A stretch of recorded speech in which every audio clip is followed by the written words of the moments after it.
Hey guys, so I have this book here. It's called Henry's Freedom Box. It's about a guy that you're learning about in history right now, Henry Box Brown. This is just a little more of his story that I thought would be fun for you to hear about, okay? So this is it. Henry's Freedom Box.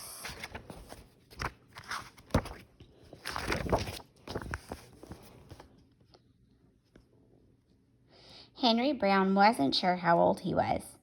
Henry was a slave, and slaves weren't allowed to know their birthdays. Henry and his brothers and sisters worked in the big house where the master lived.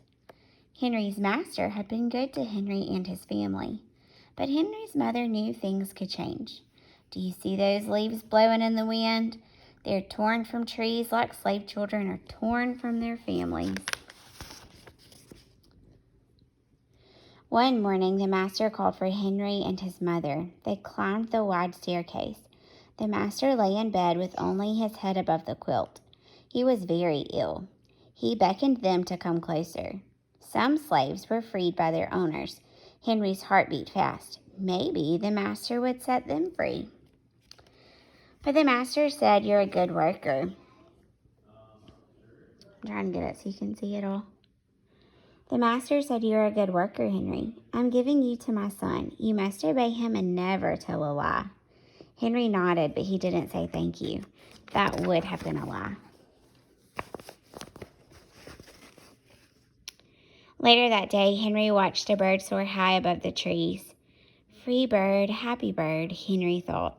Henry said goodbye to his family. He looked across the field. The leaves swirled in the wind. Henry worked in his new master's factory. He was good at his job. "Do not fear that tobacco leaf," the boss yelled at the new boy. He poked the boy with the stick. "If you make a mistake, the boss would beat you." Henry was lonely. One day he met Nancy, who was shopping for her mistress. They walked and talked and agreed to meet again. Henry felt like singing, but slaves didn't dare sing in the streets. Instead, he hummed all the way home. Months later, Henry asked Nancy to be his wife. When both their masters agreed, Henry and Nancy were married. Soon there was a little baby. Then another, and another. Henry knew they were very lucky. They lived together, and even though they had different masters. But Nancy was worried. Her master had lost a great deal of money. "I'm afraid he will sell our children," she said. Henry sat very still. Henry worked hard all morning. He tried to forget what Nancy had said.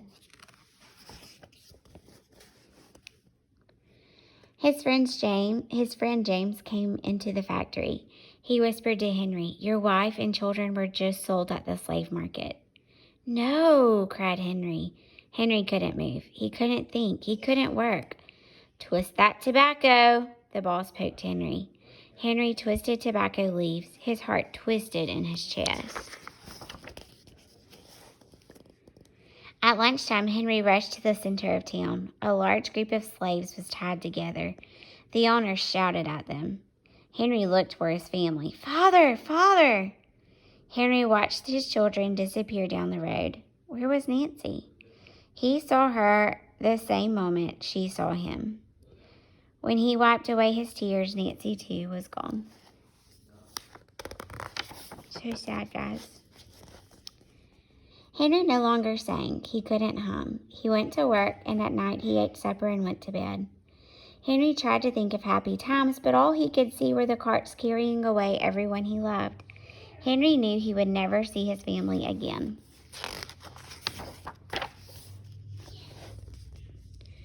Many weeks passed. One morning, Henry heard singing. A little bird flew out of a tree into the open sky, and Henry thought about being free. But how? As he lifted a crate, he knew the answer. He asked James and Dr. Smith to help him. Dr. Smith was a white man who thought slavery was wrong. They met early the next day at an empty warehouse.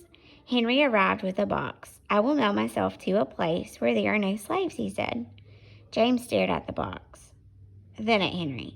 What if you cough and someone hears you? I will cover my mouth and hope, Henry said. Dr. Smith wrote on the box, to William H. Johnson, Arch Street, Philadelphia, Pennsylvania.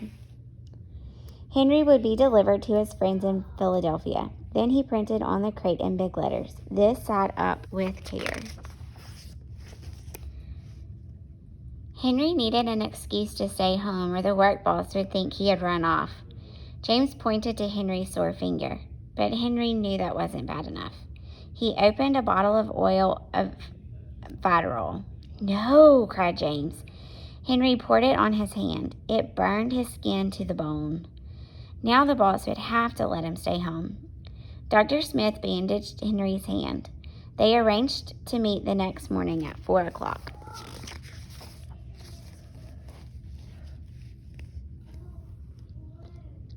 The sun was not up yet when Henry climbed into the box. "Ready?" he said. James nailed down the lid. Dr. Smith and James drove to the station. The railway clerk tipped the box over and nailed a paper to the bottom. Dr. Smith begged the clerks to be careful, but they didn't listen. They threw the box into the baggage car. Hours passed. Henry was lifted up and thrown again, upside down. He heard waves splashing. This must be the steamboat headed for Washington, D.C. The ship rode smoothly, but Henry was still upside down. Blood rushed to his head. His face got hot. His eyes ached. He thought his head would burst, but he was afraid to move. Someone might hear him. "I'm tired of standing," someone said. "Why don't we move that box and sit on it?" said another. Henry held his breath. Could they be talking about his box? Henry was pushed. The box scraped the deck. Now he was on his right side, now his left, and suddenly, right side up.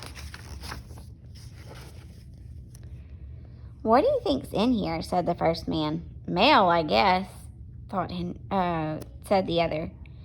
"I am mail," thought Henry, "but not the kind they imagine." Henry was carried off the steamboat and placed in a railroad car, this time heads up. He fell asleep to the rattling song of the train wheels.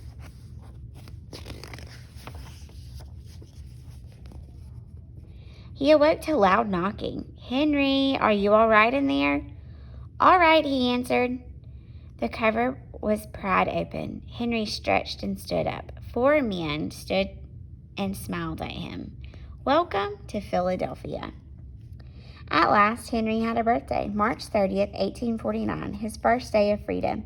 And from that day on, he also had a middle name. Everyone called him Henry Box Brown. The end. So this is about the guy that you're learning about in history. So I just thought it would be fun to read a story about him. Can you imagine being a slave? First of all, I couldn't imagine that. But second of all, can you imagine just going to work one day and everybody in your family being sold and taken away from you? That's not a fun feeling or a fun thought to have. All right, get busy on your work today. I hope you have a wonderful Wednesday, and I will see you later.